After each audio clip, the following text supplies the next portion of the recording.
Hello, I'm Millington and I head up the Finance Group at LexisPSL. If there's one thing financial institutions have shown they can be, it's adaptable.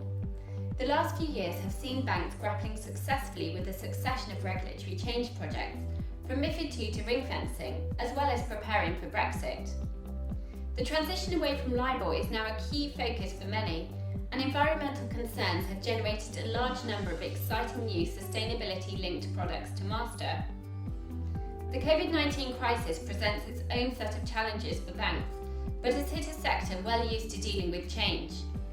With all these factors to contend with, what should in-house lawyers really be focusing on right now?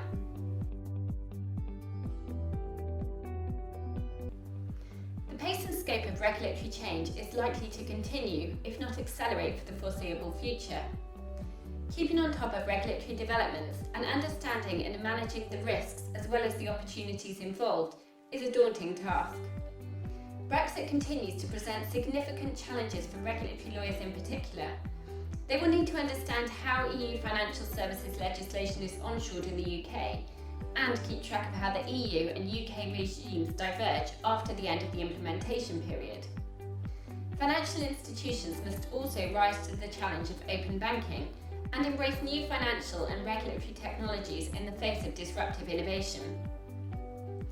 In terms of the COVID-19 crisis, in-house lawyers are having to rapidly get up to speed with the new government schemes and work out how they fit in with the organisation's current products and processes, as well as how they can work alongside existing facilities. In the longer term, an increase in companies in distress and a reduction in live transactions may mean that finance lawyers of all disciplines need to brush up on or learn restructuring skills. The first step when a credit becomes distressed will often be a document review, and checklists can be particularly helpful in ensuring nothing is missed when conducting these at scale. LIBOR continues to be a key area of focus, with lawyers having to plan for a smooth transition away from LIBOR to risk-free rates. While transition is well progressed in the derivatives and DCM markets, the loan market still has issues to iron out before any large-scale adoption of risk-free rates can occur. Timing was tight before the COVID-19 crisis hit, and the regulators have made it clear there will be no extension to the 2021 deadline. Now is the time for lending teams to make sure they fully understand their portfolios, including identifying the amendment provisions and consent thresholds for those loans maturing after 2021. Standard checklists of points to look for speed the process up. Cutting through the numerous consultations and reports on the topic and understanding where the market is at any given time will ensure teams are on the front foot when a market solution emerges. The LMA has recently published on its website a helpful list of lending transactions that reference risk-free rates, together with the key methodology used which may assist with this, alongside our trackers which monitor developments.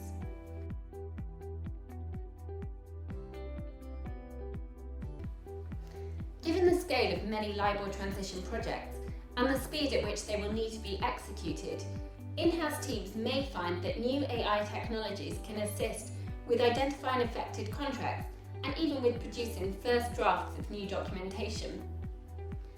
The COVID-19 crisis is likely to accelerate use of technologies, both because of a renewed focus on costs and also to assist with execution challenges during an extended period of home working. With many now predicting a permanent change to how we execute transactions, in-house teams may want to move to using electronic signing platforms and ensure that they are up to speed with legal issues surrounding the validity of e-signatures. In the current environment then, in-house lawyers need to be able to combine an ability to quickly assimilate new areas of law with an understanding of how technology can assist in speeding up or facilitating deals or projects. On top of this, in-house lawyers need to be alive to how new technologies fit in with black-letter law. We see understanding and quantifying the risks posed by resultant legal uncertainties as an increasing part of an in-house lawyer's role.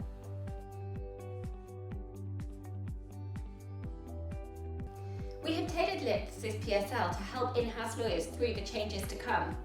Our trackers, news analysis, and curated daily and weekly alerts help keeping up to speed with developments easy. while our checklists and shorter focused practice notes provide quick and practical help for lawyers looking to advise on unfamiliar areas. We understand the risks and opportunities posed by technology and address tricky questions in our news analysis pieces written by experts and our large bank of Q&As.